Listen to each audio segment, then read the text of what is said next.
And welcome to Conservatives Talk. And for starters, the White House can't say the R word. It's exactly what you think. And on top of that, the Inflation Reduction Act is just a huge setup. Probably about as big as a setup as the fact that the NATO Treaty can get us in an unconstitutional war. And we're finding out that a drop in the bucket can overwhelm major cities like D.C. And speaking of D.C., Buck keeps asking us about where in the world is Paul Pelosi. This is going to be an interesting one. I'm excited.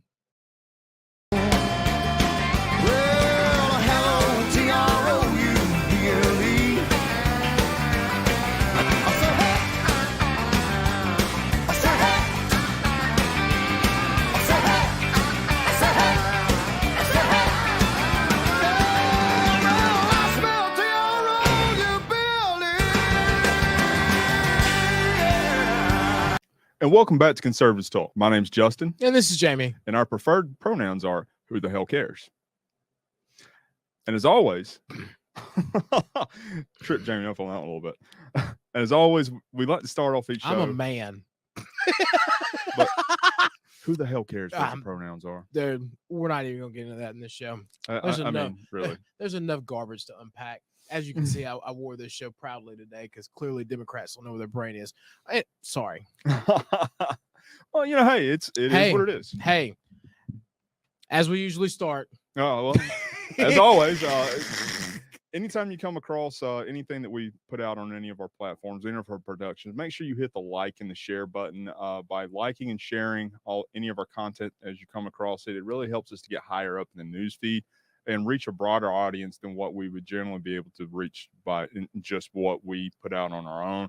Make sure you also subscribe to any of our platforms that you see any of our productions on. That way you can stay up to date with anything that we put and produce and put out there. That way you can stay up to date with our shows. You can see special events and occurrences that are going on that we're putting forward and moving forward on, and really help to, keep you in the minds of Jamie and myself, which could be a very scary thought.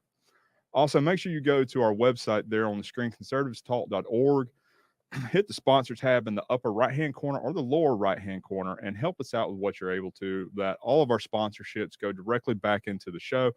It really helps us to be able to have a better production, to be able to do more and have some of these larger opportunities that we're moving forward on and putting together. And while you're there, make sure that you sign up for our email list. We are still in the process of building out our bi-weekly newsletter that we're going to be sending out. And like we mentioned the last time, we have we have something that's in the works right now that is going to be fundamentally huge on a national level. At least we think in every metric that we see, that we know of, is saying that it will. It will actually give a big teaser of what that's going to be and what it's going to look like. And we can't give you everything, but we'll give you a little bit of information of what's going to be coming soon. And that way you'll have more of an anticipation, just kind of a little quenching of the thirst and exactly what we're doing. So make sure that you sign up for that as well. Yeah. Can I do my favorite part? Let's do it. 95 days until we beat Stacey Abrams. I am excited, as always. We're in double digits. We are. We've there. hit that mark. And it's interesting. We're going to have to start preparing something to fill that time slot, like we mentioned the last time. Yeah. We'll see. Well, we'll have to come up with something. Days till Trump announces, or yeah, I'll tell you what. We could even set up a we could do like a little 50-50 cash prize type of a deal. We could have sign up for sponsors where folks essentially raffle off days that they think that the president's going to announce on. And those cow things we used to do in high school. Exactly. And the person that gets closest to that date gets half of the proceeds from that 50-50 raffle. I like that. Oh, we'll have to work on building that out. That's actually a pretty good idea. Yeah. Might have to get a permit. Well, not too terribly bad. No, just thinking out loud. That's what we have the old man for. So true. Those retainer fees go a long way. So let's jump right into it. The White House can't say the R word. Yeah, and by R word, we mean recession. Jamie wanted to make that explicitly clear. Because I almost even said it, you know. But look, but it's not far from the truth either way. So, well, because that's kind of the thing, right? You know, whenever Republicans are in office, they always want to claim that, you know, it's the Republicans who and our policies who help push recessions, blah blah blah. But it's, you can kind of look at it because this is kind of the same thing that happened with Clinton, right? Where they just didn't want to say it, even though everyone kind of knew where it is. Now there are telling signs inside of the GDP that trigger what we call a recession. Yes, and part of that is that you have a negative rate for 2 consecutive quarters. And we're going to come back to that statement that you just made, where you used the term "is" twice.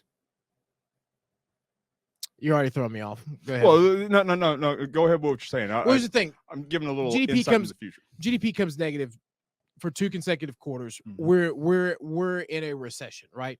Usually, in that time frame, you also see unemployment rate go up, right? But the jobs number is still fairly high, which is why they refuse to say that we're in a recession.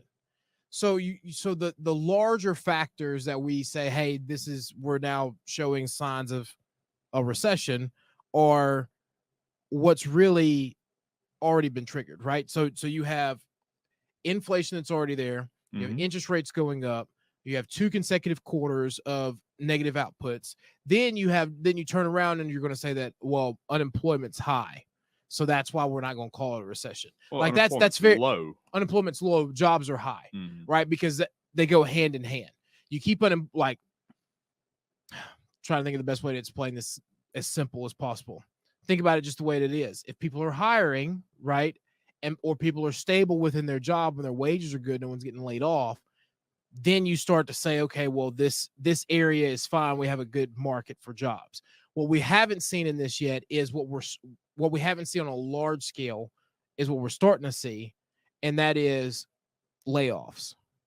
Even though we have high job availability, tech companies, financial companies, they're all starting to lay people off because production companies, because they're all starting to see it.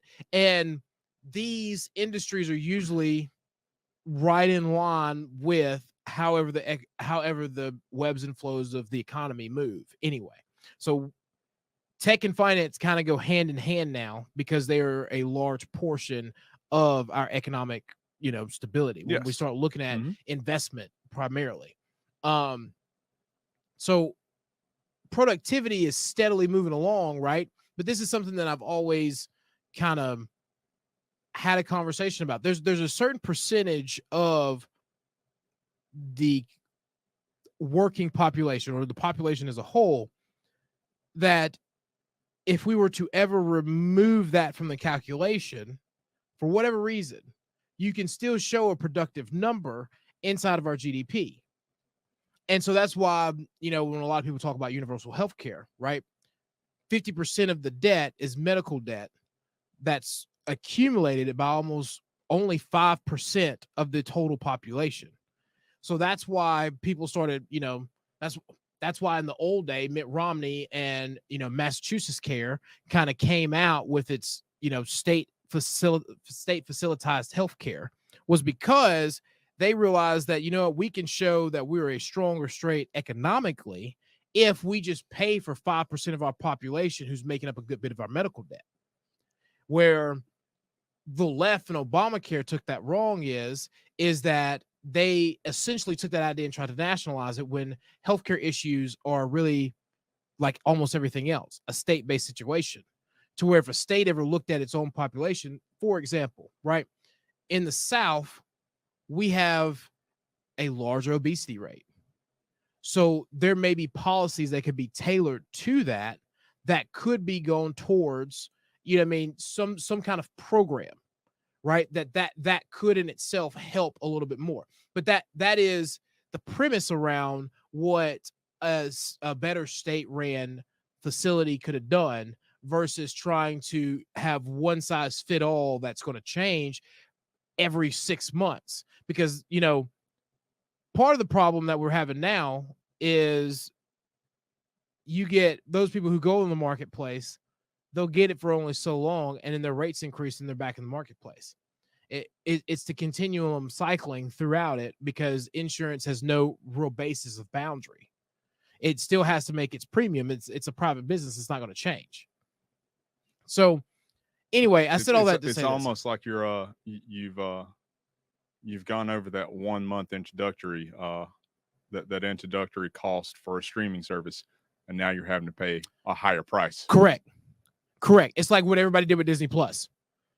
Everybody went in there and binge watched Disney Plus for that first 30 days, and they were like, we pay enough for this, we're going to cancel our this extra $8, and then those people who didn't cancel got immediately hit with the rate increase when they went up to like $12, $13. Same thing with everything else. That's exactly how you're starting to see the market take care of itself, even though they, that's what the left said it wouldn't do, even though all of us knew that that's what was going to happen. Well, it's so they say that it's been a great job market, or the job market's been great.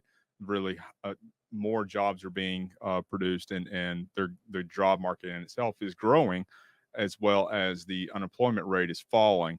But the thing about that is you're coming off the tail end of an era where the federal government and the states governments had literally shut down the industry sector, every industry sector outside retail, of healthcare across the board. Yep. So of course all those jobs went away. So now they're starting to come back and grow back up after the government has already authorized all of these incentive payments to be paid out through a lot of these grants and these loans.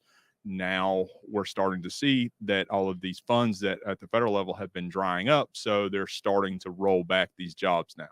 Which is why I led with this whole idea and used universal healthcare as an example, right? Because they essentially have already taken a certain section of the population out. Those who are in the restaurant or the retail industry, there's a portion of them, 1% to 2%, that they have already basically excluded from it unintentionally. Well, they also did that with the unemployment rate. Folks that have been unemployed that stopped or who have been looking for employment past a certain period of time, or who have stopped looking for employment, then they just don't associate them with that rate at all. Correct. Which is once you pull someone out of there, right, you immediately exponentially jump the number in GDP once you start adding them in there. So it's almost like when you start operating at a loss, you almost got to you have to double plus whatever your next gain is in order to actually be profitable again. So take that from a qualitative and put it in a quantitative context. When we start talking about, instead of like money and numbers, we're talking about people and numbers. So what they're doing is they're saying, okay, well, jobs rates are good. Okay, well, you already had people shut down where they had to lose these jobs for a while. You supported them, so now you have to bring them back into the economy. So once all of that federal aid drives up and all states stop using different grant programs to fund people who have been out of work or have had loss or anything else like that, once they get back into the workplace, what is the real net job gain? That's the real question. That's a very good question. One of the things that you just said there that really jumped to mind was the whole grant and stimulus proponent of that there. Every time that I open up my news feed on my iPad, my iPhone, my laptop, whatever, I, without fail, always see an article that says this state has a $1,500 stimulus package coming its way. How are we still giving out stimulus packages now when, or supposedly getting out stimulus packages now when we're supposed to be seeing all of this massive job growth and this record unemployment rate, or this record low unemployment rate? Why are we still handing out these stimulus packages? So here's how it went. All right. The federal government's funny, right? Because one thing that is very interesting is when the federal government hands out money, right? Whoever hands out the money makes the rules. Of course. It's not like like history. Whoever well, wins writes the correct, history. but it's not like state funds, right? Like in the state of Georgia, it don't matter if it's federal, state, whoever. If it's got anything to do with a road, it comes through the Department of Transportation first. Period. End of discussion. It don't matter like what it is, anything like that. There are very few limited sources that you can go to that will give you money for roads that do not include the Georgia Department of Transportation. All right. It's different with federal money because if it comes from federal highway, there's one set of rules. If it comes directly from Treasury, there's another set of rules. If it comes, from a committee or Congress does not designate anything outside of the funds coming from Treasury, well, as far as like the regulations for it, then it all just goes into, the federal code of how you actually are supposed to spend it and use it. It's like, contractors and anybody else knows. Yeah. Okay. The way that they set up the American Recovery Act prolongs how long it actually takes to recover. So in the American Recovery Act, they were given in multiple tranches. So it's not like other rewards where they say, okay, we give you, here's where your account is. You know what I mean? We regulate how you draw down on it. Here is half your money. In 67 days, you can go and apply to get your second tranche of money, and then we'll give it to you after that.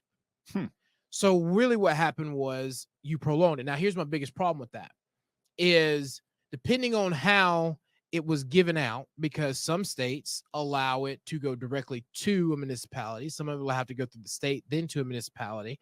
And then depending on how that county or city or province divvied it out, then it's like, okay, some of them chose to hire people, which is a major problem. Some of them chose to give it away because it included in that, we could give this to businesses to help support their business however they see fit, as long as they fit these criteria. Or bonuses for certain occupations. So, well, that's PPP. That's a little different. Yeah. Right. Yeah. So, and here's what I'm separating the two. Okay.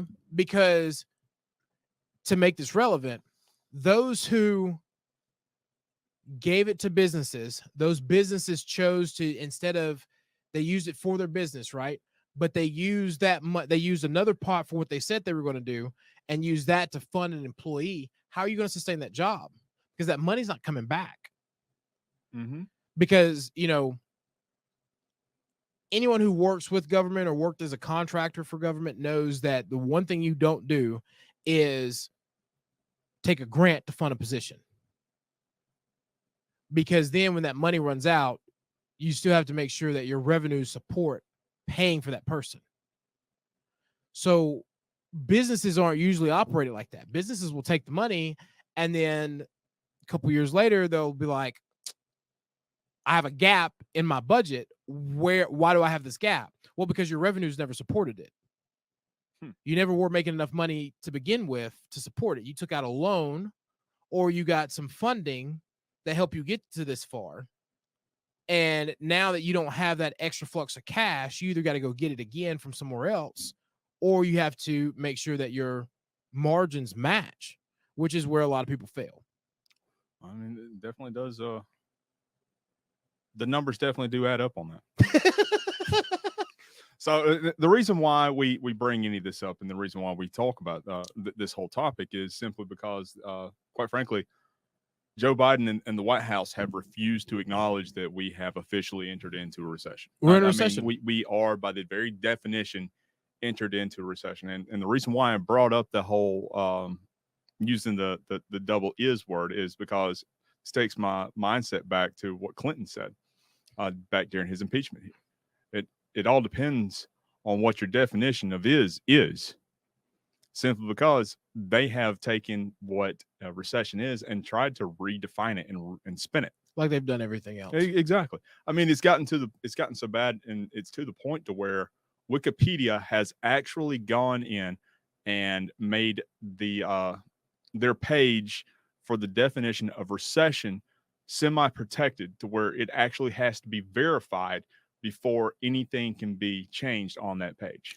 Because they don't want anybody to go in there and change it beforehand. And then, because see, that's the big problem with majority of where people get their information from now anyway. That's very true. You know, because it's easy. It's right there on top of the Google feed. Well, not just Wikipedia, right? Like it was worth the Google. They come in and Google will just change it because Google's like, oh, this fits our agenda. Yeah. You know what I mean? Like before too long, the definition of woman won't be searchable inside of a Google search, and people will be like, see, I told you I Googled it and it's not here.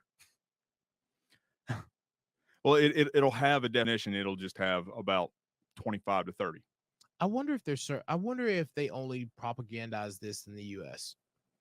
Because think about it, like they operate in all countries, and they tailor themselves to every country that they're in. Well, we know that they do this with China. I mean, look at what Twitter does. If you want to take that example, look at what Twitter does. I mean, they have a certain algorithm for the United States, but if you go to other countries such as Iran, where the Ayatollah goes on and tweets "death to America" multiple times a day, you can't find it. Still doesn't, and he's still one of the highest followed religious leaders in the country. Yet they won't ban him from that. But if you try and do something like that here in the United States, you're getting banned. Yep. It's like you can't use another word that we can't use anymore is, the G word. We can't say it. It's if we say it, it'll get us banned. Yep. We're not quite ready to go to that place just yet because we've still got a lot more that you need to hear from us, or at least what we think you might want to hear from us. So speaking of, we're gonna play their game. Yeah, and speaking of to a limit. Speaking of the refusing to say a recession, right? That still goes back to them still refusing. You know what I mean? Let's lead into the next subject, right? Where we're talking about the new bill that they just passed. Yes. So the whole idea behind that is the Inflation Reduction Act. It's by and far a huge setup. It honestly is. It was a huge setup. A lot of the the provisions within that bill, and I'm going to throw some numbers at you on this right here. So the claim is that this bill is going to bring $739 billion in taxable revenue, or it's going to bring in this revenue into the United States or to the state, the federal government through taxing. It is going to spend $369 on Green New Deal initiatives. They claim it's the energy incentives and kind of the clean or the climate initiatives and things along that nature. And it says that it is going to pay off upwards of $300 billion in debt.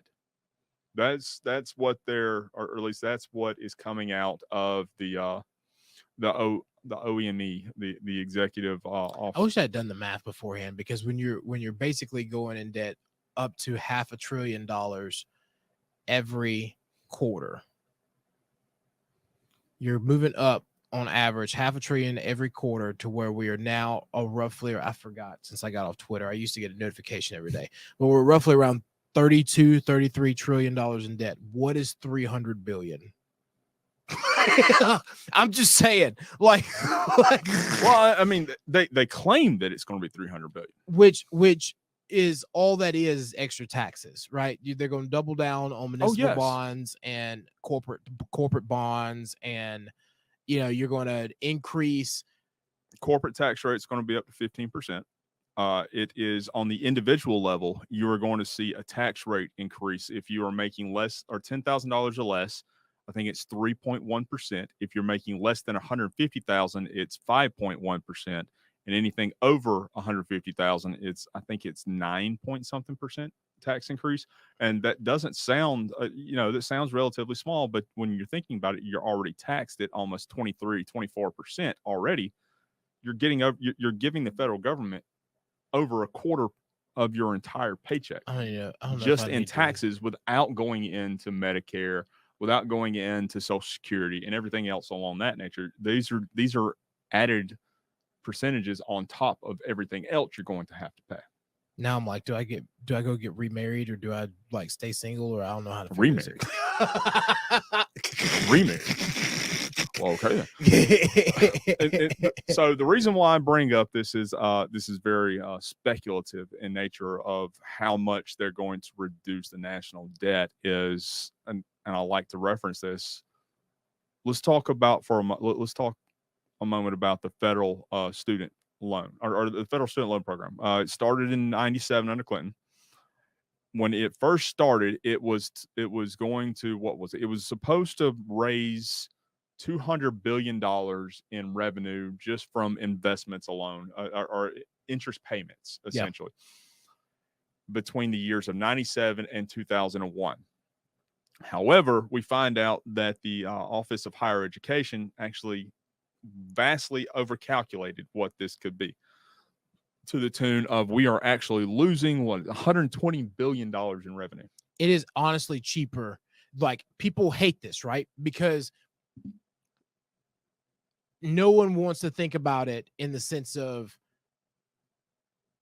everybody, I'll put it this way. Everybody thinks about it in the sense of, I'm not paying for someone else's mistake. Mm-hmm. Right. Well, before we go there, the reason why I mentioned this is because this program or these people are the same ones that are telling us that we're paying off $300 billion, that we're going to be raising our the federal income by $700 billion, but yet there was a deficit of over $320 billion that they miscalculated on.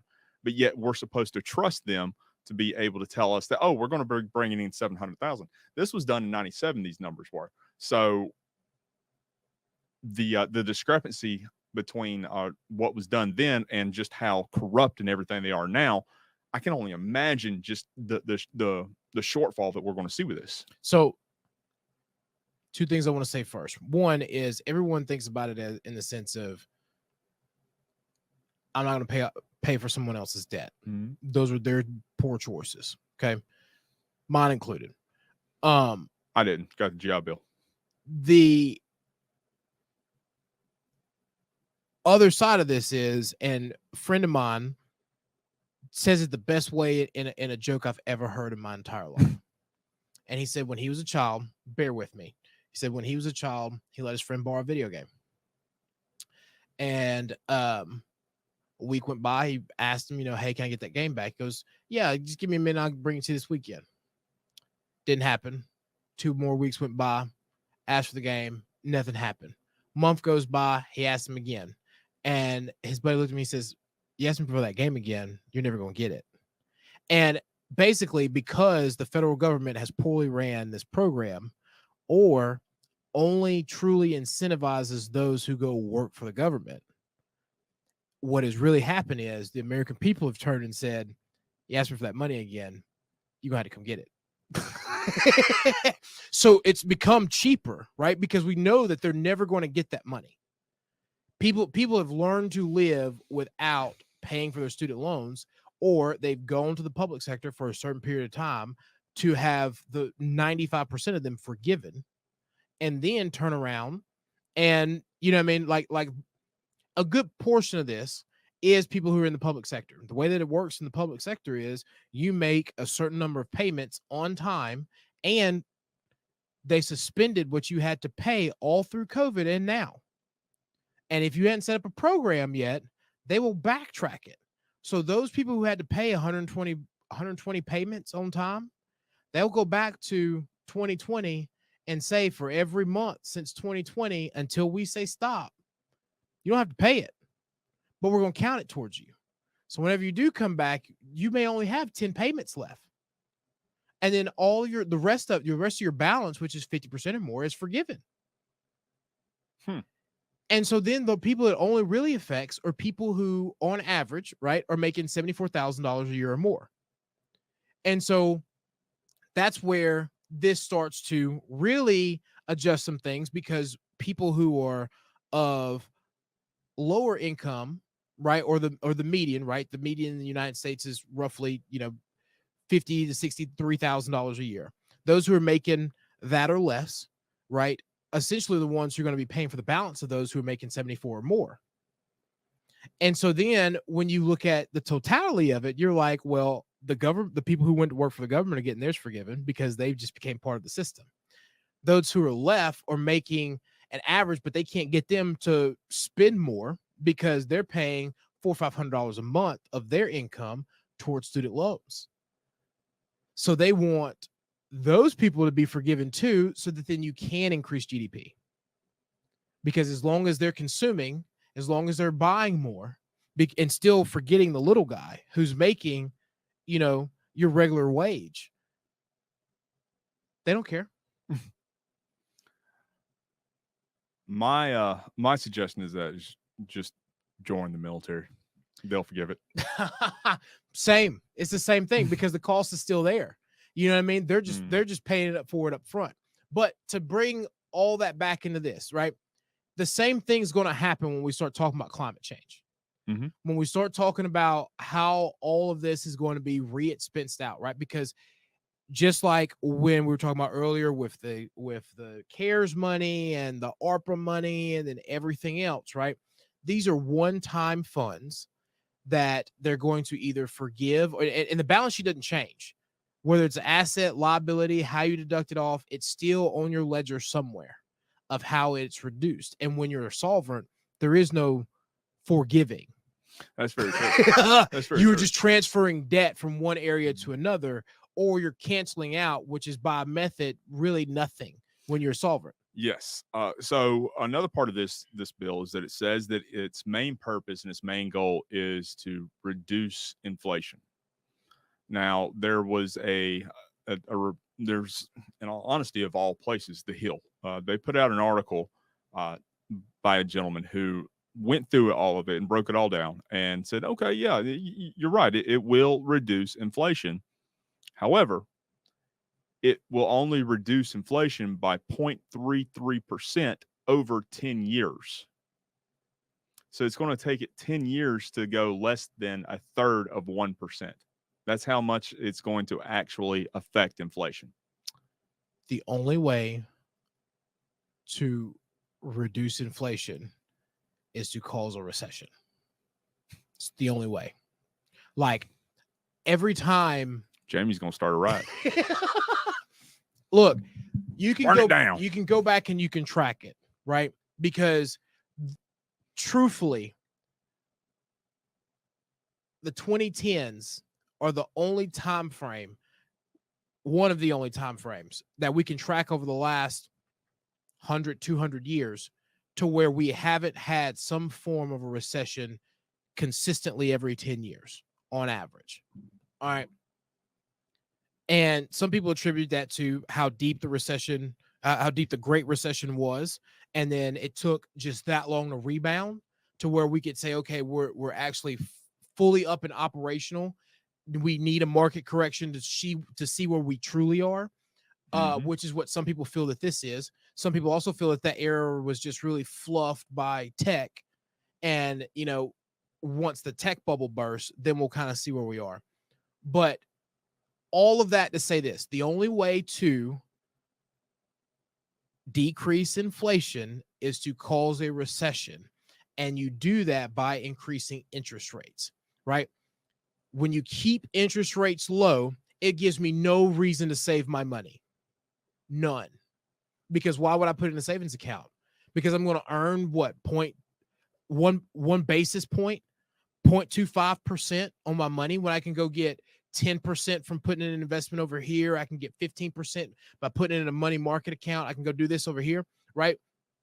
By diversifying through multiple means and multiple, I call them social security numbers, but they're EIN numbers, right? By diversifying it, I have endless options of returning more than that. It gives me more incentive once you start talking about 1 to 2 to 3% to start using a savings account again. Mm-hmm. You're right. You're right about that. Which is why when you start seeing hyperinflation, or we can't call it that, what was close to hyperinflation in England and Japan, they started doing negative interest rates. Now think about that concept, right? Which is one thing I'm so glad the federal government said the U.S. will never do. Well, they say. we're a capitalist society, true, right? They are Western, but they have socialism in them, so they believe in stuff like that. We will no longer be America if we start doing negative interest rates. Well, we're well on our way. It goes against it. We're well on our way with that. So the whole what actually caused this massive inflation rate and what stemmed this massive or this recession that we're heading into, it's not massive just yet, but it is going to dig a deeper and deeper trench, especially by passing junk like this, is because of the essentially the restriction of the the restriction of the energy industry. The energy industry is the driver of everything in our economy. And by closing all of these pipelines, by telling folks that they can't drill for oil there, by telling folks that they cannot have certain cars produced by the end of this decade, you're killing everything in our economy. It's interesting to note that this whole Build Back Better plan, and what this is supposed to be, is Build Back Better light, essentially. What's interesting to note about this is with Build Back Better being a very Green New Deal heavy policy, is that this Inflation Reduction Act actually puts in a new pipeline in West Virginia. Guess who is the senator for West Virginia? Good old Manchin. Manchin was the largest holdout when it came to stopping the Build Back Better and the $3+ trillion spending package they wanted to put together. He was their biggest holdout. He was the most vocal critic. He was the one the media went after the hardest.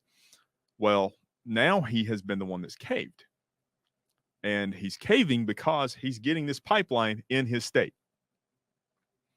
Yep. So where are the convictions? Where are the morals? Where are the there's none. Yeah, it's this yeah. The Childish Bambino song, "This Is America," pops into mind every time I think about what the Democratic Party is doing right now. It's literally like business as usual for them. They're like, I will sign if I get $15 million sent to this account. Basically, I need this firm to do this work in my state for this, and then I will sign. Good old pork barrel spending. That's it. Yeah, I thought that was very interesting that they would literally be willing to, what they consider, sell their souls for something that they have stood so firmly against. And we're seeing this across the board because, I mean, they're building the wall in Arizona. They're building the wall. Like I had that, or like I was talking to someone earlier today, and I think I told Justin about this, where like, how are we supposed to take the Democrat Party seriously right now? Like, I mean, like they literally realize that, hey, our ideas and policies are failing so bad that if we want to be considered in this re-election and these midterms for any reason and the re-election in 2024, we're going to actually have to go back to some of the Trump policies. Like they are now putting first American first policies to bring back manufacturing in the U.S., and they're building the wall. They're being tough on China too. You know what they said? I think this is the greatest thing. They said, well, we're putting the wall up so that they know that this isn't a safe passage. Now, ironically, similar to the pipeline of Virginia and West Virginia. Go back and look at it. They said, we're putting the wall up here so they know that this isn't a safe passage to go. Now, so they're putting a wall up there to say it's not a safe passage, but they're not doing anything in order to keep the migration down to that unsafe passage. So now when at that point migrants meet this wall, they're going to have to go further around to a safer passage to be able to cross into the country illegally and become illegal aliens. Yep. That's their look. That was the surface excuse. That was the surface excuse, right? Like, again, hey, You know, you dropped this. The surface excuse.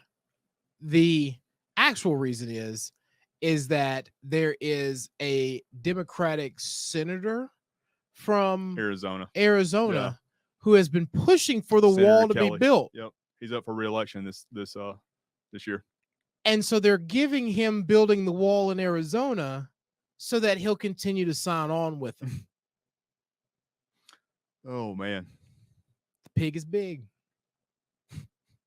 I mean, you can't make this stuff up. You can't really make this can't. up. You can't make this up. This wow, the unsafe passages. I swear, I died when I read it. I was like, this is, you know, Oh wow. There have been some Republicans I'd be like, okay, some consultant fed you a load of bull, but this. Well, all the consultants feed them loads. You know All what I the mean? consultants feed them loads of bull. But here's the thing. Like there's only so much bull that a Republican consultant can feed somebody. That is true. You know, like, but this and Democrats are eating it up. Like, I don't like. They're like, this is okay. Are you serious? It's okay that everything that you said, it goes back to how Joe Biden, like, to me, I got backlash majorly for this. But to me, I don't understand how Joe Biden even became their nominee. They had a black woman, a gay man, and, you know, everything else that they stand for, and they believe that the country should be going in, and how we need to get away from, you know, conservative white men running the country, and they picked Joe Biden, the old white dude in the room. The old rich white dude. They didn't pick the woman, the black woman, the gay man, none of it. They picked the old rich white man who used to be very conservative on paper. Well, not very conservative, but it's very racist on paper. That is true. What I mean by that is he's from a different era. I love that saying. Well, so that kind of jumps us in a little bit into the next topic, and so could the NATO treaty actually drive, or could it spark, and what could be considered an unconstitutional war? And what we mean by that is, so the NATO treaty was essentially signed by the countries that surrounded the USSR, or what became the USSR after World War II. When you saw the Soviet Union come in and take half of Germany, take all the land that they came in and conquered during the war as reparations for the loss of life that they had during that war and that engagement. Well, in 1949, per our Constitution, the Senate must ratify any treaty that our federal government or our presidency engages into. So they ratified the NATO treaty, and the president came in and signed it, and it became official.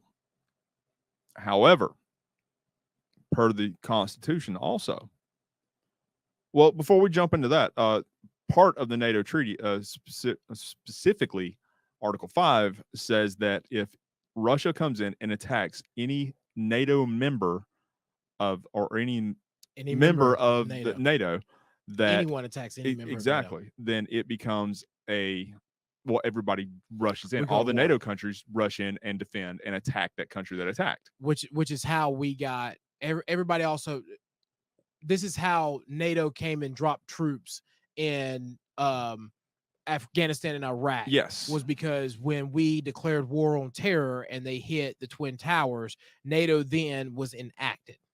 Which I'm still fuzzy on how we declare a war on terror. I don't even want to get into that because that's another show and another show. But anyway, but yes, so that did enact Article 5 of the NATO Treaty.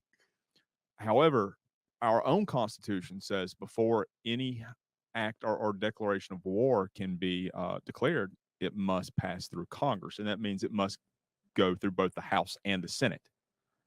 But this treaty ratified did not go through the House at all. So if, for instance, Finland and Sweden are getting ready to join NATO, and say, for instance, Russia decides, okay, you want to try and do that, you want to put baby in a corner, we're going to attack Sweden. Well, that automatically draws the U.S. into war per that treaty.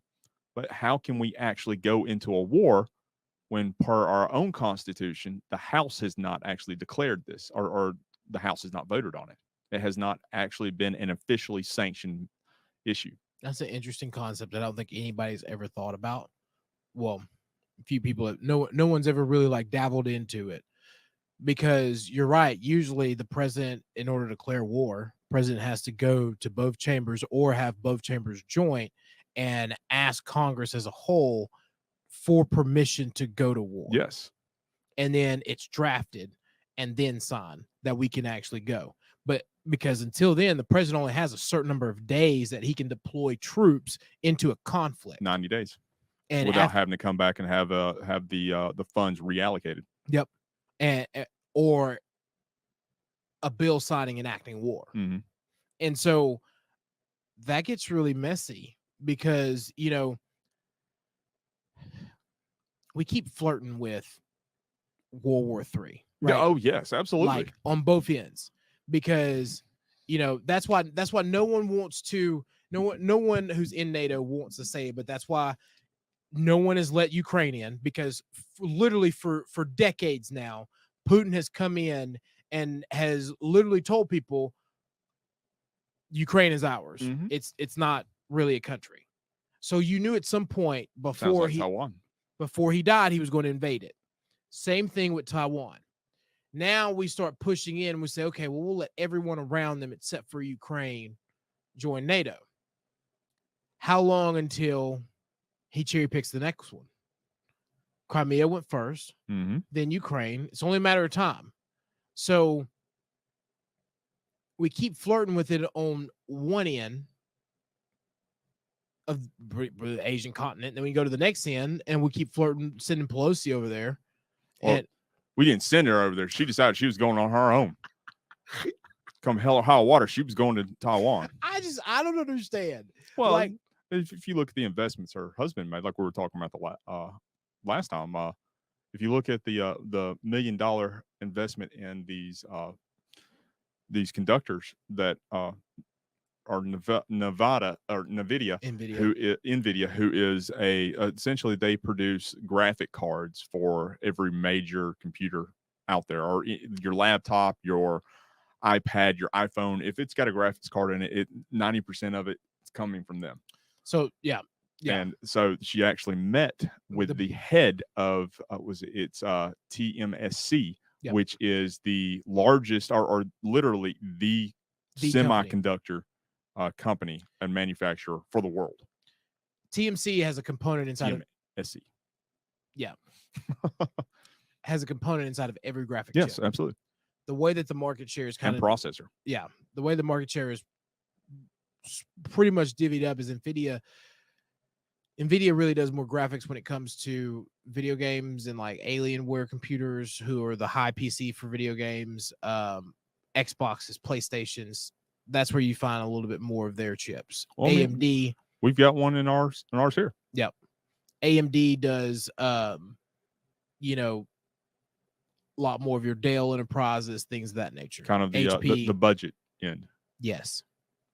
And so that's kind of the thing when they start talking about video games, you know, Oculus, you know, the graphics chip that produces these 3D realms or these high quality, you know, people who play video games, like there's like a stage, right? Like if you're in it for entertainment, you got an Xbox. If you're in it because you really like you like video games, your downtime, you got a PlayStation, right? If you are like one of those people who isn't seen for weeks at a time, not according to South Park. If you're one of those people who's not seen it weeks at a time, it's a computer. You play video games on a computer, and that's where your graphics card is like insane. That's NVIDIA. Yeah, I believe those run upwards of $1,500 a pop if you're getting one of the newer higher end ones. Well, if you're just getting the base of just the graphics card, just the graphics card alone is $1,500. Yeah, just the base. Like, you know what I mean? Like you get the heavy duty one, your card alone will cost you $2,500 to $3,000. And you're talking about, you know, a $10,000 PC that you're building from scrap because they Mhm. don't make them like that. Yeah, a lot of those, when you're talking about components like that, you're either custom ordering that PC or you're building it yourself. Horcruxes. Yeah, working on that. But the reason why we bring that one in and bring that one up is simply because, so after Pelosi left Taiwan, after she had been warned and everything about not going there, China started essentially flying military aircraft in Taiwanese airspace. Plain chicken. Exactly. Well, and it's not that we should bow down to China and not worry and be scared of what they're doing, and essentially what they're referring to as saber rattling. The thing about it is why are we even considering this? Why are we even going over there when we have our own issues and our own problems here at home that need to be addressed and solved to begin with? So why would she even want to go over there? I mean, nobody's been over there in 25 years.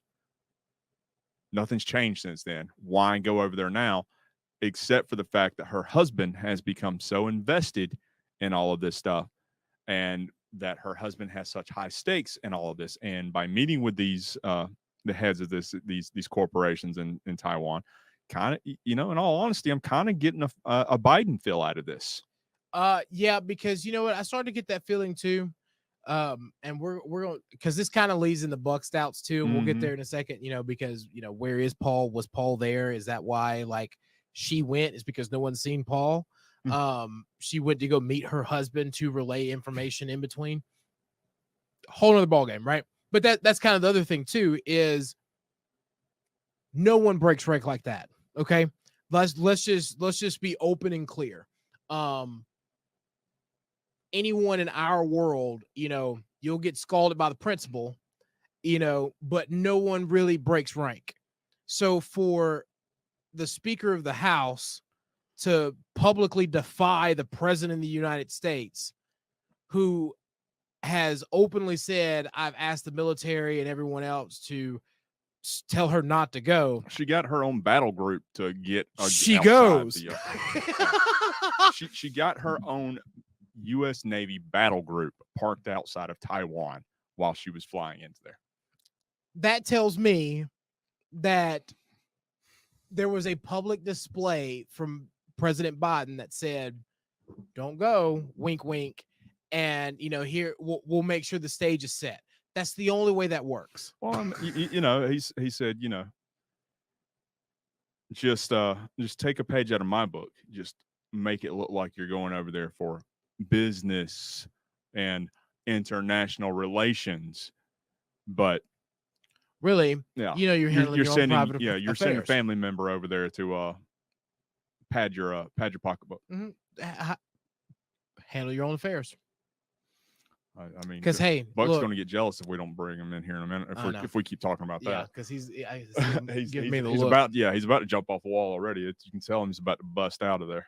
But so let's jump into the next topic that we were talking about, because it's all about DC corruption and the hypocrisy of everything that we see with that, and that's of course just a small drop in the bucket of what we've been seeing crossing over the border and has been shipped to DC, and they're already calling for help and throwing their hands up in the air and saying we can't handle this.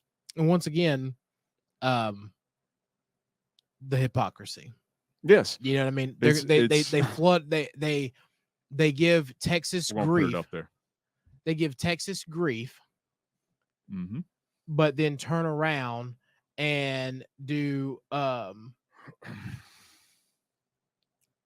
complete opposite for Arizona and DC. They're saying that DC needs help with their home. In DC, yeah. Well, the reason why I say Arizona, yeah, was because now in Arizona, like they won't build a wall in Texas, but they'll continue building the wall in Arizona. And then, well, Arizona's not shipping them to DC; he's shipping them to New York. So, but then he hasn't offended the elite in DC yet. And then they'll say, well, okay, well, we just need more spaces for homeless shelters to help house the people, because now we've seen a nuisance of homeless people. Yeah. So essentially, what he is, or what we're talking about here, and I'm gonna throw some numbers at you. So the Texas governor is sending illegal immigrants over. He's busing them up to D.C.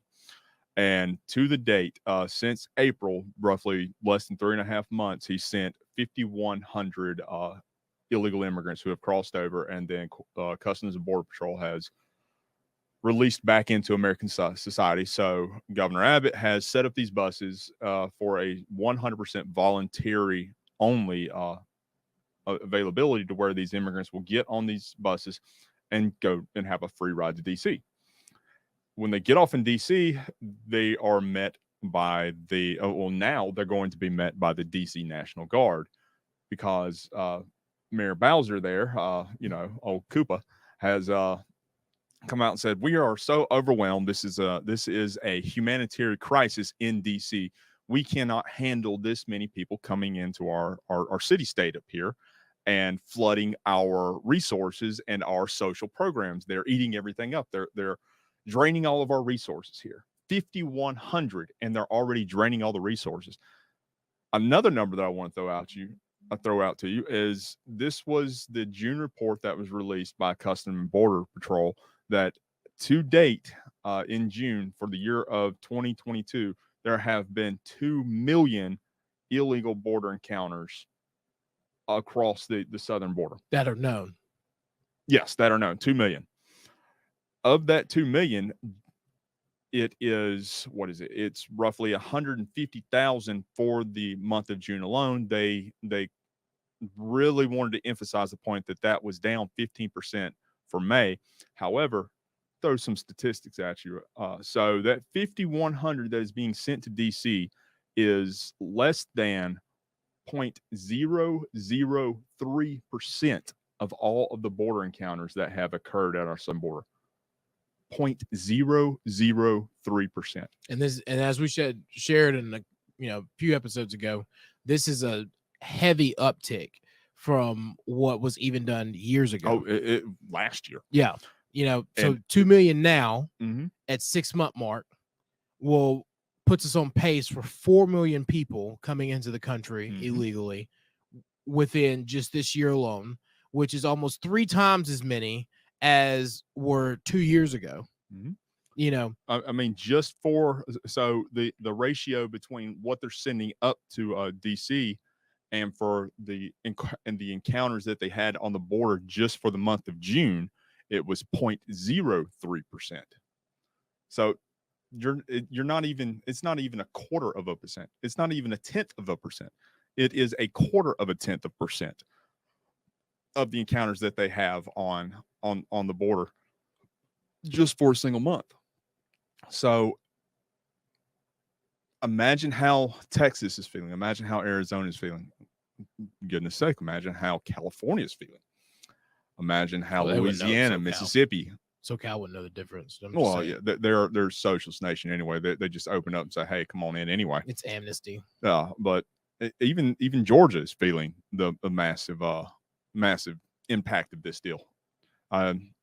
It's crazy to think that they are coming out, and so when she has activated the DC National Guard, this wasn't just for a set time period that they would be helping out with this and helping to get these people into a certain area and helping to find them shelter and then helping them or getting them bussed out of that area. They have been brought in indefinitely. So meaning that this could last 5-6 years, what she's doing with this. Yep. The reason why we bring in a lot of the hypocrisy issue on this is, frankly, Koopa up there has been one of the nation's leading advocates of open border policies. She's really been a big friend of illegal immigrants and illegal immigration. But yet now that they're actually coming to her city, she's crying, we can't have this. We can't handle this. We need federal intervention. It's just like everything else that fits Democrats. While it doesn't affect them, they're all for it. Mm-hmm. But the moment that their policies are shown to be a burden on them, they want to change because it has never affected everything that they say has never affected them before. Yeah. And it's not like we were saying earlier. It's not just DC. It's New York City as well. Mayor Eric Adams up there he's done the same thing. I'm thinking that a lot of these folks from DC are traveling up to New York City and have been hitting their socialist programs up there and draining their resources. So he's really been a big vocal person on this, saying, hey, we got to do something about this. This has got to change. We need federal intervention on this. They're not talking about reforming the border policy. They're saying we need more government aid in order to help these illegal immigrants in our cities. Yep. Which goes back to what their whole big thing is to begin with. More big government, big spending, influx of money, because all they care about is what their continual increase of federal funds is. That's it. Yeah. It's a shame to see that we have become so reliant on Big Brother rather than our neighbor. And learning or ourselves. Yeah. And you know, here's the other thing too, that a lot of people don't think about. People aren't leaving.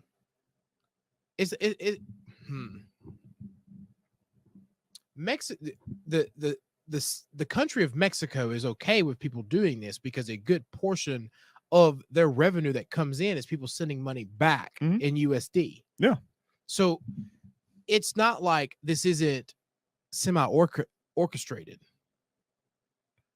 They're getting rid of their lower socialist tier folks that they're having to pay all this extra money for, sending them to America to make have money. Our quote unquote socialist programs paid for while making money, sending it back to Mexico, opening up the availability and the space for Americans to come into Mexico and Mexico City and purchase purchase land there and become corporate taxpayers in that sense. Correct. And then those who are there stay. And then they repeat the cycle. You know, it's almost like, God, I can't believe I'm saying this. You know, in the olden days when you had, the good old days. I say the olden days.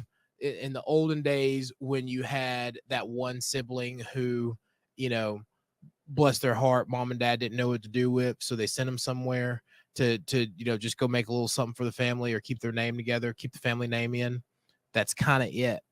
You know, while all the ones who are becoming doctors, politicians, attorneys, and everything else, those are the ones who are staying in Mexico.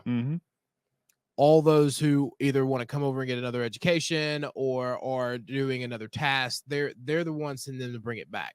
It's not the high-end individuals in any portion of Mexico that are staying. It's not the folks that are contributing to their federal society. income base. It's the people who would be benefiting from their federal income or their socialist programs down there. Yeah. So it's a shame to see that this is that these policies are creating these issues in these cities. But quite frankly, I mean, they asked for it. They did, because they wanted to say this was a red state problem and that we were being racist. Well, okay. Yeah. So we'll give you a 0.003% taste of what we're experiencing down here, and yet you can't even handle that much in 3.5 months. Which is like, here's my thing. I know it's higher than that, right? So let's just take this as an example. So what we're saying is that let's say there are 10,000 people who are homeless inside of DC, and they only increase that by 5,000, 50%, right? There should be enough aid all the way around to where they already were planning for an increase anyway. You know what I mean? Like that should already be built into their system. Well, I mean, like when you look at United Way or any of the program, the community kitchen, anything else that's built in, like there's a certain level of increase or donations that they're looking for every year to plan for the following year. Well, we're seeing that United Way, these community kitchens and everything are seeing a windfall and a drastic reduction in the windfall of these donations and these people who are charitably giving to these organizations simply because they can't afford it now because of these open border policies, these these Green New Deal initiatives that they're trying to enact and push out there, these anti-industry policies. And we're seeing this to where that is a self-fulfilling prophecy. And now they're starting to say, hey, or they're crying about saying, hey, we can't handle this because we can't get these community donations. But the reason why we can't get these community donations is because nobody can afford it because of the policies that we advocated for. Yeah. I'm laughing because this also reminded me of something that I heard. And I'm glad somebody laughed. Well, it was an analyst who was on Bloomberg who said, I don't believe that we're in a recession because people are still spending a lot. And it always hits me because there's a certain class and a certain type of person who has never had to go without or never had to scrape it together. Also reminds me of a certain doctor who ran for Congress one time, who shall remain nameless, who don't understand, mm-hmm. What the average person has to go through. And that disconnect is the same disconnect that we continue to see from the left, from places like DC and New York. They are so far out of touch with the average American person that you literally have to leave it on their doorstep in order for them to even get a glimpse of what people have to go through every single day. You're right. And you just hit the word of the day, and which leads us into our topic, what Buck was asking about, and that's glimpse. The glimpse, speaking of, Buck keeps asking us, where in the world is Paul Pelosi? I think I got a glimpse of it. So the reason why we bring this up, and keep in mind, the fact, one of the facts that we'll bring up with this is 100% normal. This happens in just about every single case. However, it's interesting to note there are some nuances. Yes, great word. Nuances that are involved with this that kind of throws a little, that'll raise an eyebrow from here to there.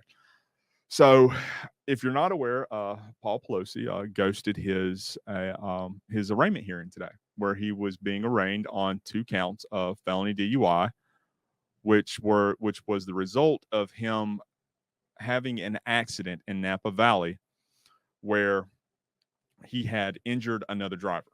Now, at the time, the driver said, I'm not injured. I'm okay. I don't need an ambulance. Well, I can tell you from firsthand experience in dealing with this sort of scenario, because your heightened levels of adrenaline, you don't actually feel a lot of the things that you should be treated for during that time.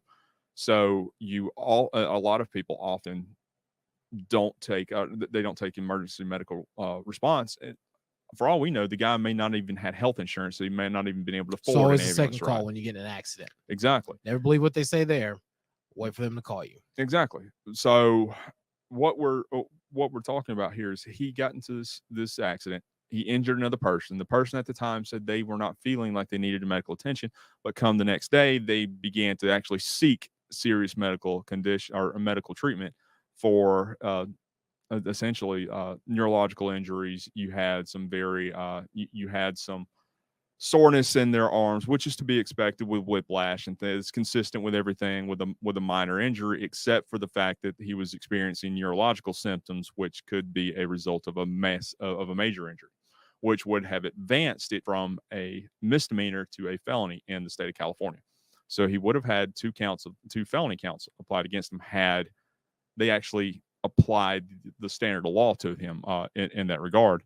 And again, we are not attorneys, but we did stay at Holiday Inn Express last night, so we're qualified to comment on this. Yeah. And we are giving our opinions with this, but one of the things that's really interesting, and the reason why we bring up where in the world is Paul Pelosi, not only did he ghost it, nobody's really seen much of where he's gone, but to get out of that issue or to get out of that wreck, when the responding officer came up to him and asked him for his ID, after he had, well, before they administered the sobriety test, which he failed multiple sobriety tests. When they asked him for his ID, he did not hand them his ID. He fumbled through his wallet and pulled out the California Highway Patrol Benevolence Fund lifetime donor card and handed it to the officer. Now, we all know what that is, and if you've seen if you've seen any of the contemporary movies where, for one instance, contemporary movie, that's a level Turner, it's a level of privilege. What is it? Point of privilege. That's what is that movie? Chips. Yeah, where a guy in the fancy red Ferrari gets pulled over in California for going 120 miles down the highway. As he's trying to be pulled over, he hands the patrol officer his lifetime donor card and basically says, "All right, I'm good. I've donated to your funding, so I'm just going to keep driving and not worry about the law or anything along that nature."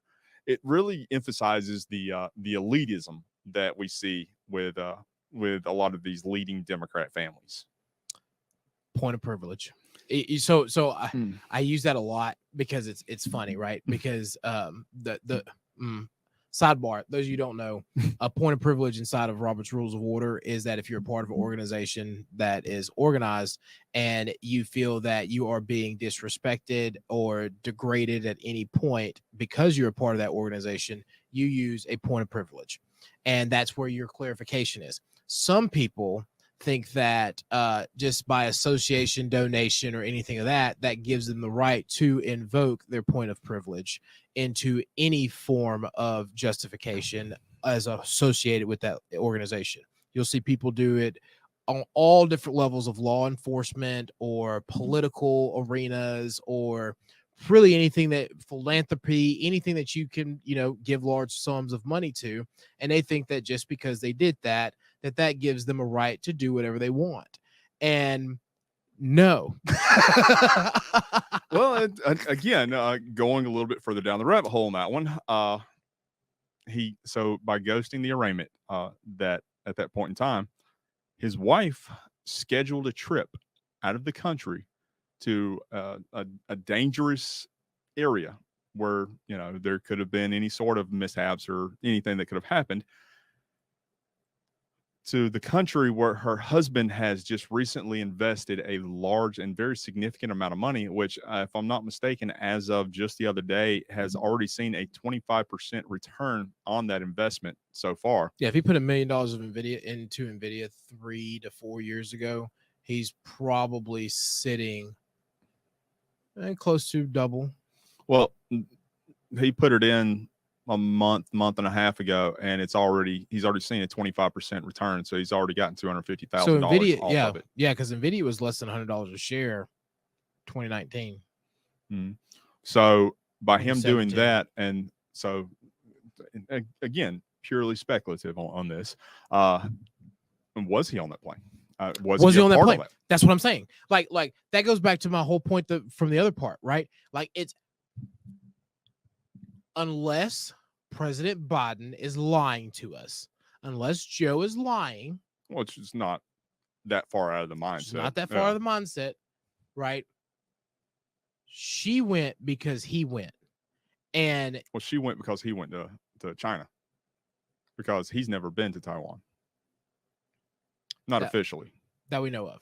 Yes, not officially. Because here's the thing, right? Like, you can say whatever you want. So you fly private, you fly. There are multiple ways where you can fly and your name's not on the log. You just need. I'm not going there, but there. You know what I mean? It's not. There's a way to where that he could have been on that plane, as long as Nancy's name is the one that's on that log to go to Taiwan. I'm not sure 100% about this, but whether or not the actual the passenger manifest was ever made publicly available. Just because we didn't see him walking off that plane when we saw Nancy and greeting, all the dignitaries and things on that nature, does not say that he wasn't already on that plane, knowing that he wasn't going to be attending his arraignment. And again, That is 100% speculative. We're making this. It's not just that, but that is 100% normal. I mean, that happens every single day. Your attorney goes before the judge, before you, yeah, makes a plea. You don't have to be there for that process. The only time you really have to be there is if you do plead guilty, you sign, or if you have to go to court.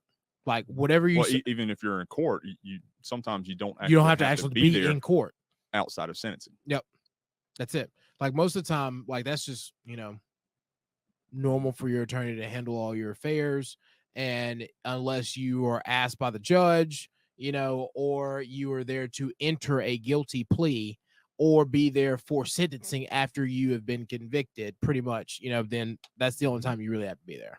Yeah. So or testifying. Yes. So was he on the plane or not? That's something we'll have to see if we can file a FOIA request and see if that's something. Here's my next question, right? So if it did go up to a felony, would finding out if he was on that plane make him? I mean, that's a problem. No. Well, if it did go up to a felony, because then it still would have been the same. It still would have been the same issue. Leaving the country. Mm-hmm.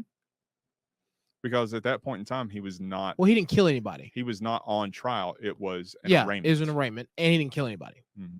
It was just for injury. So really, it's more of just civil. Like it's not really. He would have been charged criminally. It would not have been a dangerous or a violent felony. Felony, yeah. It would have still frowned upon to have a felony and then leave the country while you're supposed to be at your arraignment, but that's a whole other ballgame. Well, if had it been a felony, I am not 100% sure about this. It's something I have to look up in California, the penal code, or at least the annotated code for California is he may have been required to appear, but since it was just kept at the level of a misdemeanor, he may not have to. Yeah.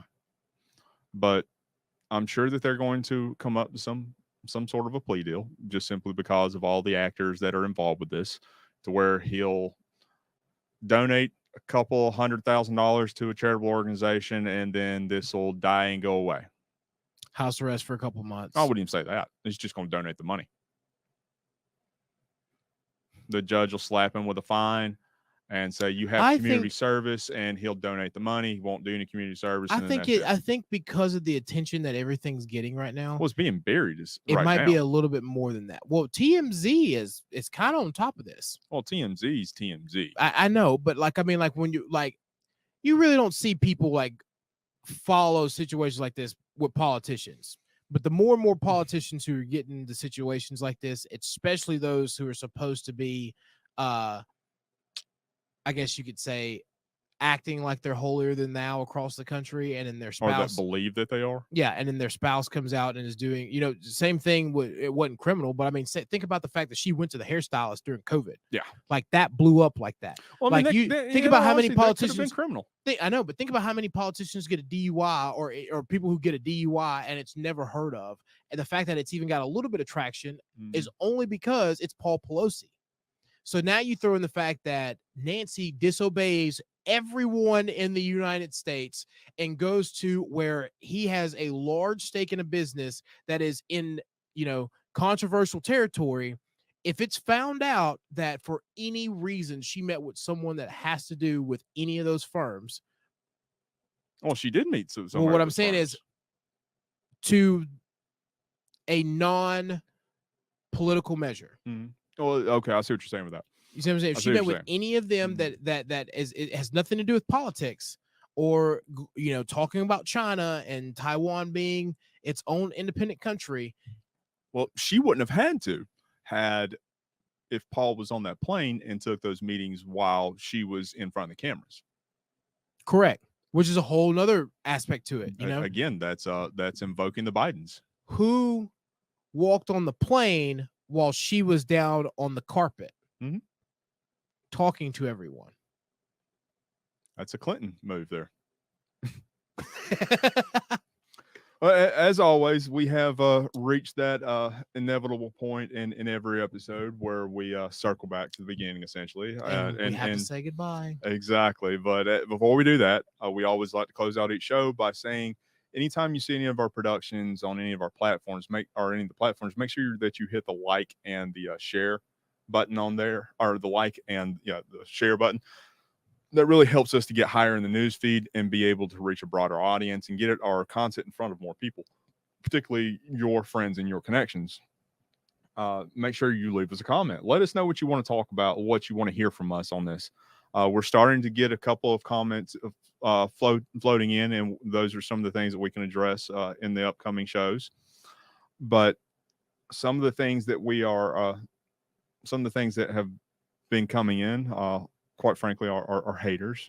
We always like to say thank you to those, because they're just helping us out even more. Makes it fun. Even the little mad face on there gets us higher in the news feed. So thank you. All reactions are good reactions. Exactly. It's like there is no bad press. There is no bad press. But when you find our productions on these platforms, make sure you hit the subscribe button on there as well. That way you can stay up to date with everything that we produce, that we put out there, and you can stay current on all of our content.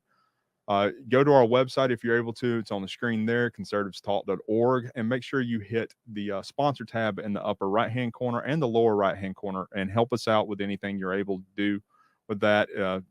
Everything that comes through that goes an incredibly long way in helping us to be able to advance our production and really upscale everything that we're doing, and really help to be able for us to be getting a lot of these larger initiatives that we want to pursue and that we want to push out there accomplished, and move further ahead on what we're wanting to do with this. While you're there at our website, make sure you also sign up for our bi-weekly newsletter that we're getting ready to roll out. And well, I know we keep saying that, but it is coming. It will be rolling out here in the near future. And by doing that, we keep talking and touting this big, huge project that we're working on. If you sign up for our newsletter, the first newsletter that we send out, we'll go ahead and make this commitment now. The first newsletter we send out, we'll give a little teaser of what it is that we're working on, hoping to accomplish there with that, and kind of lay out some of the things that we're wanting to do with it. I think that's a fair compromise. Jamie's biting his lip so he doesn't tell you what it is. Yeah. I was going to give you a number, but that's a giveaway too. Yeah. Nothing, Jamie. So let's roll into your favorite part on this. So, 95 days until we beat Stacey Abrams. Love it. Can't wait. Yeah, chop on, go Brian Kemp. It's exciting. You're doing it again, man. You're just wanting to get out of here, aren't you? Well, okay. Jamie's pulled the hook, so this has been Jamie's and I's conservative talk, and an insight in our mindset. See you next time.